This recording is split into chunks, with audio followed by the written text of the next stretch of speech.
呢度係鹽烏景區啊。以前嘅鹽烏村其實喺呢一個位置嘅，不過而家應該係拆晒㗎啦。咁而家呢個景點呢，係暫時係免費進入嘅。咁我哋尋日下午呢，本身係嚟呢度逛一逛嘅，但係因為尋日下午突然間落雨，就取消咗。而家我哋一大早就過嚟呢度逛一逛先。今日個天氣都變天啦，應該有冷空氣，咁我哋就隨便逛一逛啦。呢度更加係鹽烏國際自駕房車露營地啊，佢係一個營地嚟嘅，即係如果你開房車咧，可以喺呢度過夜，亦都唔錯。你睇下呢個配套好似海邊嗰啲水屋，完全就係高級酒店嚟嘅。但係喺高原咧，你住呢啲咁嘅觀景酒店咧，記住一定提前查好天氣先，唔好咁急住訂。如果唔係，好似今日咁嘅天氣，其實你住咗都係白食風㗎咋。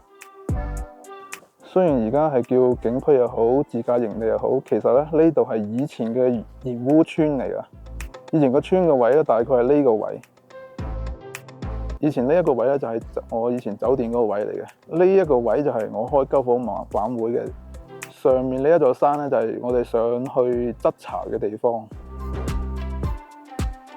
咁以前成條村都係得幾間屋仔嘅啫，再加上一兩間酒店。而家咧就變咗一個營地啦，乜都冇啦，啲屋啊嘢應該全部拆晒啦。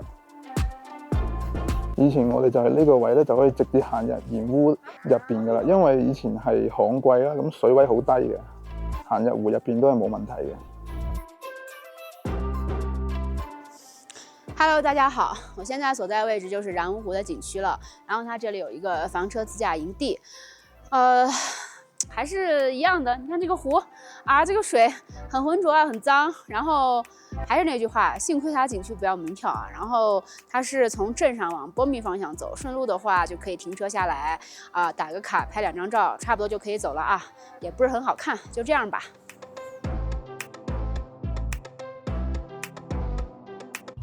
哇塞！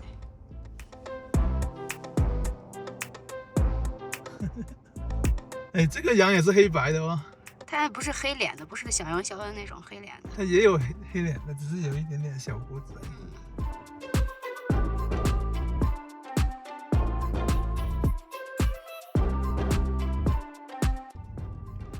我們已經離開然烏了，現在往魯朗方向走。今天天氣有點陰，但是雖然沒有太陽，然後遠處這個山上雲霧繚繞，也是挺好看的。呢個就係路邊嘅一個休息點啊！睇下呢個標語，再睇下下邊呢度。喂，哇！相近啲，都唔係好多垃圾啫，有少少啦。相信都應該係啲人唔小心有啲風咁吹走咗啲垃圾，就執唔到咯，就全部就變咗喺條坑度啦。係咁上下啦。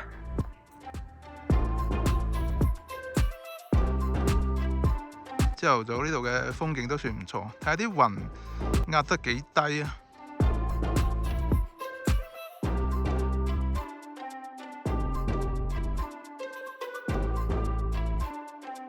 呢個就係騎行嘅後勤保障車啊！而家就好興係咁樣做啦，即係啲人呢就係踩單車嘅，但係啲行李咧就擺咗喺呢部車度。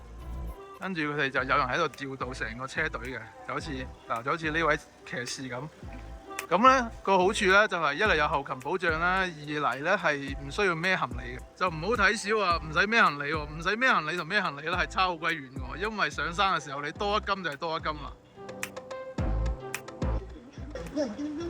呢一個車隊呢，我哋之前喺理塘都遇到過啊，證明我哋嗰個前進速度呢，同佢哋係一樣嘅，佢哋車隊都冇休息嘅。正常嚟講，從理塘騎到呢度咧，都要休息得1日半日嘅。因為你踩單車咧唔同開車啊，始終你體能都會消耗，要休息翻下嘅。不用停啊！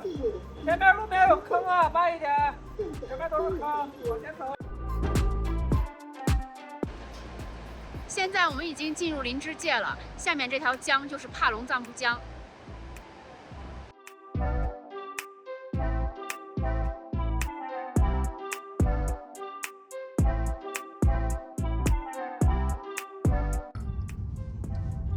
这里就是我上次拍到扣铲多的地方，嗯就是这个位置，这个弯，看。嗯。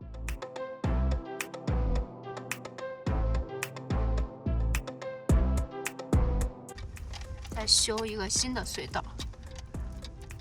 从这里就开始路况就会变有点差。嗯。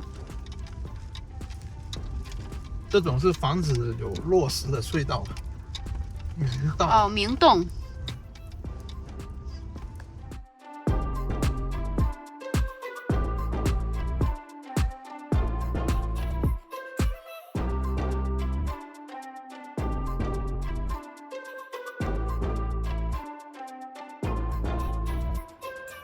呢度就係米堆冰川景點嘅遊客接待中心啊，都比較成熟噶啦，乜都有，包括洗手間。其實川藏線呢，最好嘅景色都喺路上邊，所以有時呢，最好係預啲時間鬆啲，就唔好為咗趕路而趕路，每日開10幾個鐘，夜晚先至到。如果係咁呢，為咗走而走啊，真係冇乜意思啦，因為路上好多風景你都睇唔到。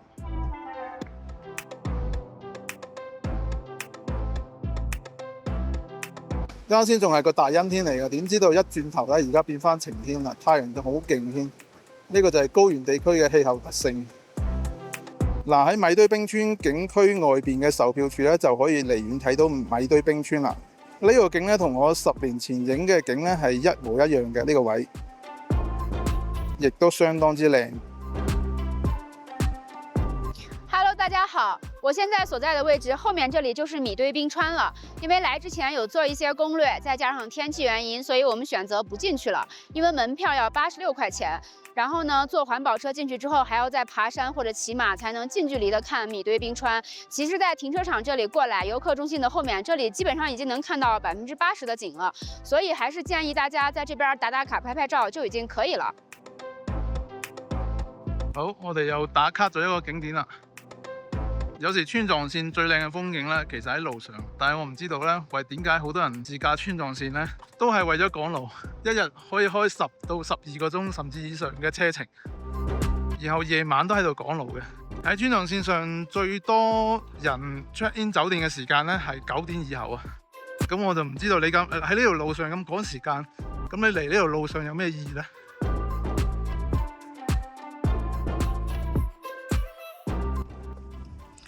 这一段在修路，单边放行，堵车堵得还挺厉害的。旁边就是帕隆藏布江。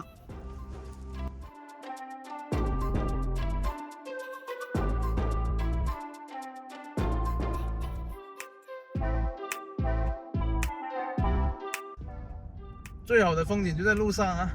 是呀，這個風景，这个景好大气的感覺。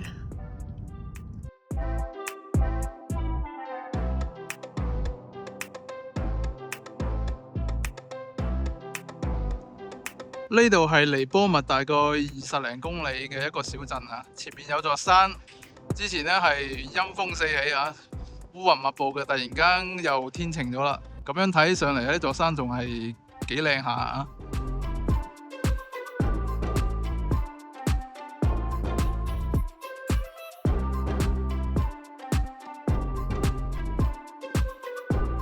唉，中途停落嚟想揾廁所啊，一時三刻都揾唔到啊！呢條村叫做康木村啊，廣東援建啊，怪得起得咁靚啦。呢邊就係全部都係紅色標語啊，環境真係幾唔錯，不過冇乜人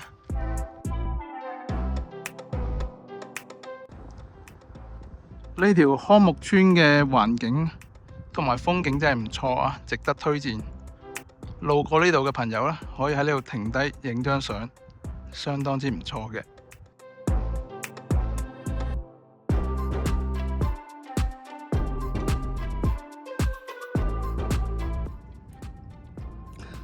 我们到波密县城了。其实刚过了那个松宗镇，然后一直到波密这段路都比较好走，比较顺，然后路也不颠。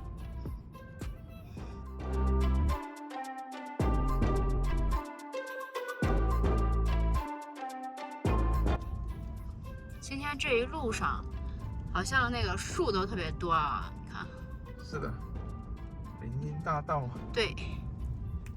植被都特别多。今天这一路上就是快到林芝了，果然海拔低，然后这个绿色就多起来了。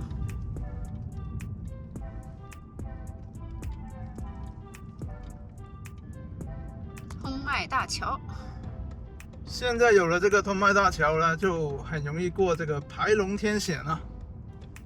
哇，这个大桥也不得了，看这个旁边下面水。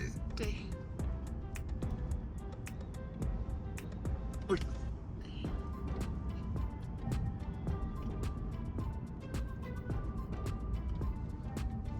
厉害，一下就过了哈，当年的天险是吧？是啊。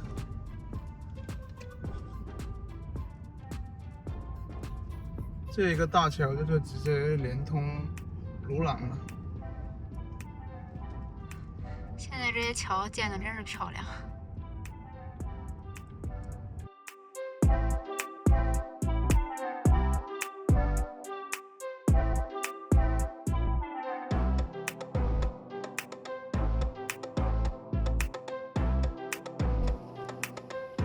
排龙乡到了，还有温泉酒店挺发达，我现在。排龙乡主要也是靠骑士，跟货车司机。这离鲁朗还有50几公里，一般人都会直接去鲁朗。现在这么新的，对，还有 KTV， 这房子全都很新的。这也是川藏线海拔最低的啊，只有1600米左右。哇，那在这儿住的话，那睡着很舒服嘛？当然，鲁朗它本身海拔也不低，也不高。鲁朗也不高，林芝整个都不高，我觉得。应该就2000多一点。哎呦，这排龙乡好小呀，就完了。没了。没了，好小。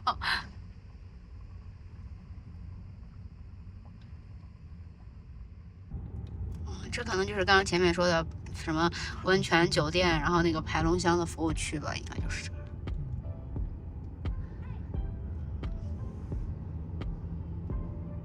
痛苦时刻，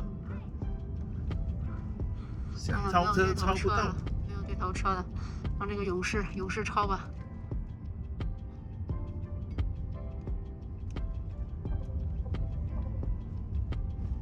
前面好像修路了。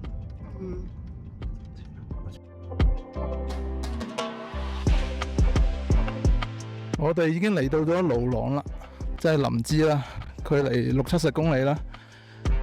魯朗最出名咧就係魯朗石鍋啊，即係魯朗石鍋雞，喺好多年前咧就非常之出名噶啦。睇下魯朗幾靚啊，新簇簇咁啊，完全同以前一條村仔幾間爛屋咧係完全唔一樣，不得了。不過我哋咧係因為嚟得比較早啊，而家成個鎮都冇見幾個人啊，咁我哋就四圍行下先。又係一個大興土木興建酒店度假村嘅地方啊！有時我都唔係好明嘅，好似呢啲地方咁，而家先至係8月下旬，已經冇乜遊客啦。跟住唯一個旺季就可能係中秋國慶，稍微旺一旺，跟住就要等明年嘅6月份先至再到旺季啦。咁嘅地方，然後再起咁多酒店，再咁捲，係咪真係有咁好揾啊？真係，你睇平時都冇人嘅，一年嚟可以做得幾個月生意，連淡季都冇，直情係冷季啊！直情係。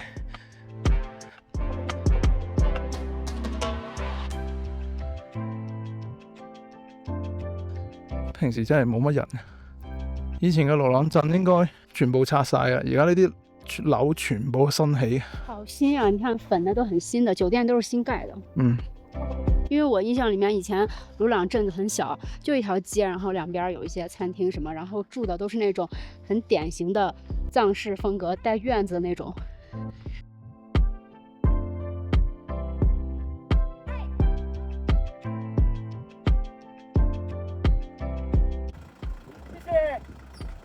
谢谢 ，just 了。拜拜。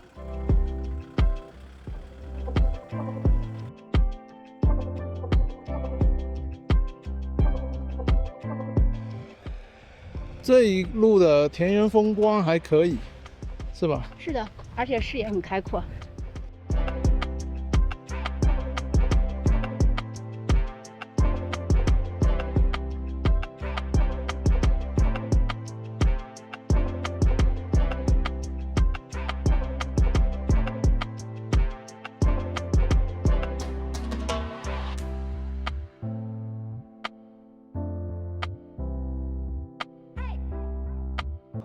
嚟盧朗，咁係要試下佢嘅盧朗石鍋雞啦。一陣滾咗呢就可以食噶啦。